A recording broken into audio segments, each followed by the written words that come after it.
اب اسی شخص کے ساتھ اگر کسی کا رہن ہو، کوئی سفر اس کے ساتھ کرے، کوئی وقت اس کے ساتھ گزارے، تو انسان اس کی حقیقت سے آشنا ہونا شروع ہو جاتا ہے۔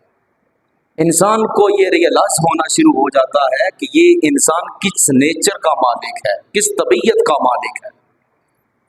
پھر ایک لمٹ آتی ہے، ایک سٹیج آتی ہے، ایک مقام آتا ہے کہ انسان ایک ڈیسیژن لیتا ہے فائنل، کہ میں نے جو وقت گزارا ہے اس شخص کے ساتھ، جو اس کے اوصاف سنے تھے، جو اس کے بارے میں باتیں سنی تھی، وہ ساری کی ساری جھوٹی تھیں۔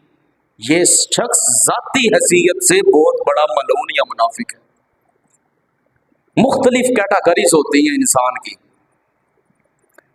کچھ لوگ ہوتے ہیں جن کے اوصاف بہت اعلیٰ ہوتے ہیں، کچھ ذاتی حیثیت سے بہت اعلیٰ ہوتے ہیں، لیکن وہ چند لوگ ایسے ہیں جن کو اللہ نے ذاتی طور پہ بھی سب سے اعلیٰ بنایا ہے اور صفاتی طور پہ بھی سب سے اعلیٰ بنایا۔ اور اس شخص سے بڑا کوئی انسان نہیں جس کی صفات بھی اعلیٰ ہو، جس کی ذات بھی اعلیٰ ہو۔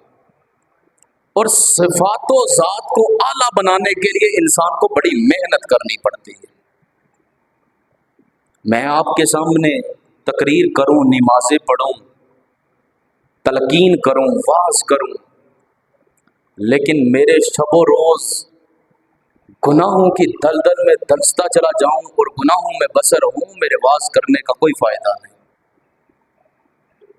اگر میرے اندر وہ تمام خرابیاں موجود ہیں جو تلقین کر رہا ہوں، اگر وہ تمام گناہ میرے اندر موجود ہیں، مجھے کوئی حق حاصل نہیں کہ میں کسی کو تلقین کر سکوں۔ اور یہ اللہ رب العزت کی ایک حکمت ہے کہ اللہ اس زبان کی تاثیر کو ختم کر دیتا ہے جو انسان خود نہ ہو اور دوسروں کو تلقین کرے۔ اس زبان کی تاثیر ختم ہو جاتی ہے، لوگوں کے دلوں کے اوپر اس کا اثر ختم ہو جاتا ہے۔ پھر لوگ کان کا چسکا پورا کر لیتے ہیں، وقتی سبحان اللہ کہہ دیتے ہیں، وقتی واہ واہ کہہ دیتے ہیں، اس کے بعد بھول جاتے ہیں۔ یہ مالک کی حکمتیں ہیں۔